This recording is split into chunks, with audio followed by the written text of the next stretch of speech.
मेरो good morning guys. मेरो लगुलीहरू त्यहाँ चाहिँ आलु रोप्ने पानी ल्याउने ठाउँको यो आली टेक्न लाग्यो। पछि पानी हाम्रो मोटरबाट चलाउँछौँ, ठुलो मोटर छ।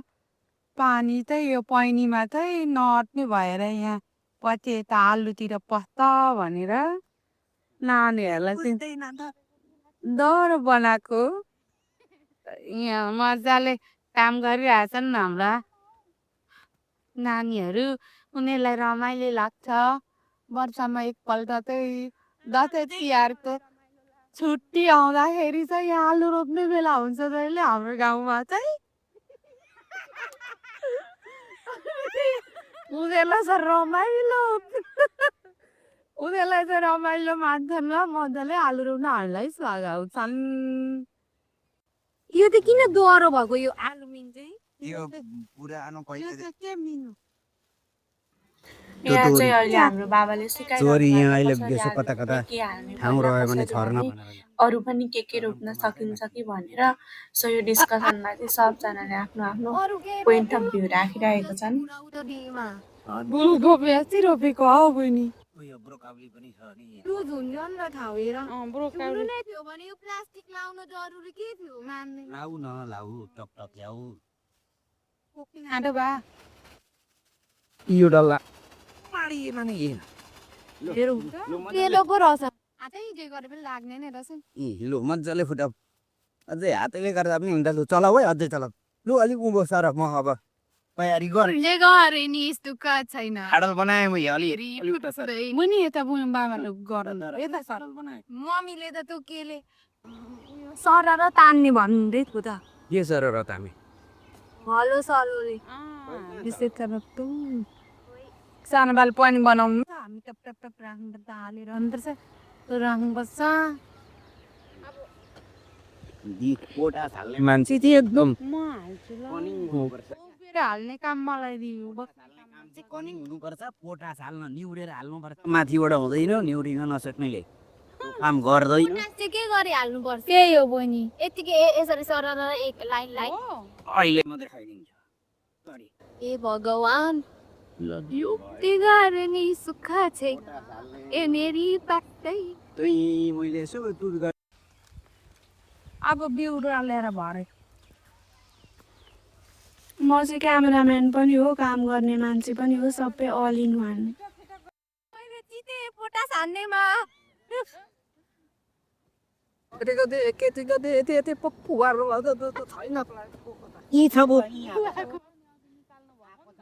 अब यहाँ चाहिँ अलिक ठुलै डिस्कसन गर्ने जस्तो छ। तर आज किन बुवा यसरी भन्नुहुन्छ, बाबा यसरी भन्नुहुन्छ। पुग्दैन नि त। वा मैले कि त्यही यो पोटास हान्नेमा कम्पिटिसन भएको थियो कि कसले राम्रो हान्छ भनेर अनि मैले सिटेँ अहिले भर्खरै। यसले के गरेर दिए? सालेकै छैन नि त्यतिकै भन्नु। म त्यो अलिक राम्रो हाल्न क्षमता छ अरे क्या ममा। यसरी खुरुरु होइन कि छरेर बुवा छरेर होइन छरेर हो। यसरी हो एकपट्टि मात्रै हो नि त। यसो चाहिँ गर्ने हो नि त कि के अरे बोलाउनु त यसो गर्ने हो।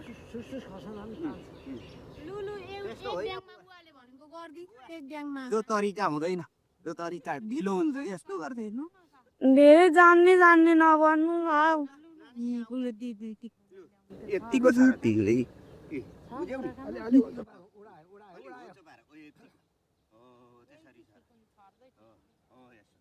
लु तिम्रो काम यही हो। नानी डिएपीमा आउँछस्? आलु राख तिमी। म बस्न सक्छु नि त अब राख्न। त्यो एउटा त्यो साइडको आलुमा कुन रोपौँ? बुवालाई भिडियो गर्न चाहिँ आउँछ कि खासमा, त्यही पनि भयो भन्दै सोध्नु हुँदैछ। भिडियो चाहिँ गरिरहनु भएको छ कि फेरि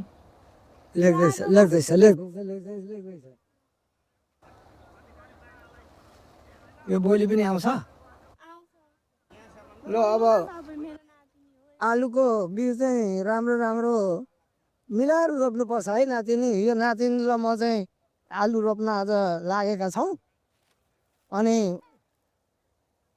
दुईटी नातिनी छन् अनि छोरी अनि ज्वाइँ पनि लु म त सिकाउँछु यहाँ एकछिन सघाउँछु भनेर ज्वाइँ पनि लाग्नु भएको छ। अनि आज चाहिँ हाम्रो यो टोटली यो गर चाहिँ हाम्रो आज चाहिँ आलु रोप्ने कार्यक्रम छ।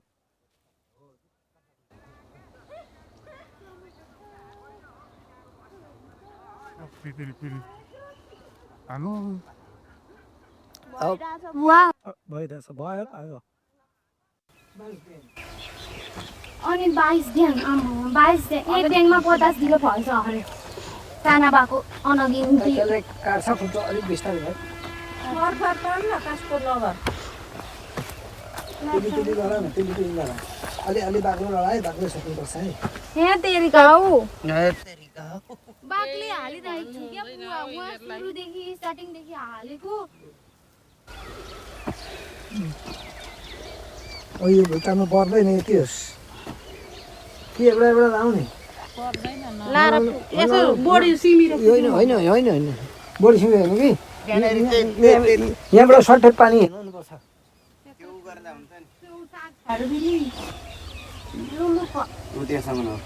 यहाँ चाहिँ आलु खाँदाखेरि सकिने मात्रै रोप्नुपर्छ। यहाँ उद्या छ नि रोप्ने छौँ उता उहाँ छ नि रोप्ने छौँ के बुवाले भनेको मान्नु क्या धेरै यताउता केही नभन्नु जे भन्नुहुन्छ त्यही मान्नु।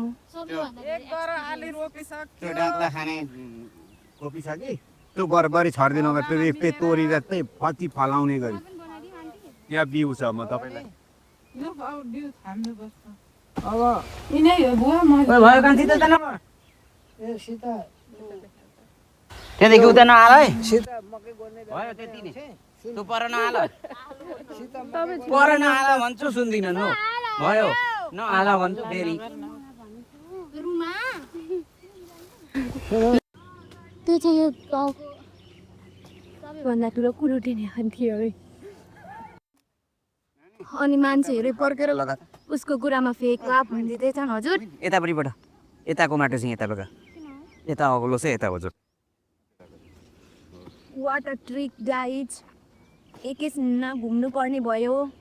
है आलु आएन नि म त अल्गोको त बाटो कतिखेर ऊ त्यो प्लास्टिकमा चिया खान मन लागिसक्यो।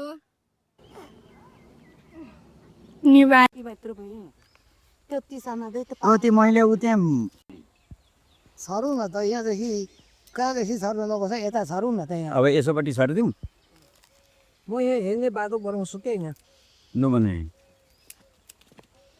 म चाहिँ आज बिहान 4 बजीदेखि काम गरेको खेतमा पनि चारै महिला यो जग्गा उता खाल्ले हो उयो जग्गा त उता होइन नि त्यो राखेको मैले त्यो फर्सी रोपेछु त भन्नु निशानी। हाम्रो घरतिर चाहिँ यो ठ्याक्क आलु रोप्ने दिनको अघिल्लो दिन चाहिँ हात्ती आएर त्यो बारीमा पुरै किल्चेको रहेछ क्या। अनि हात्तीको पाइला पनि यत्रो यत्रो देखिरहेछ अनि उखु पनि खाएछ अनि सबै भाँचेछ अनि भाँचेर कस्तो सानो सानो भएको रहेछ क्या। अनि हामीलाई त्यो भाँचेर खान कस्तो सजिलो भयो त्यो हात्ती आएर त्यसले भाँचिदियो अनि भुइँमा लडिरहेको थियो मजा आयो। पस्केको कस्तो पस्केको ल अब आजको लागि चाहिँ यति नै हो video. See in the next episode by.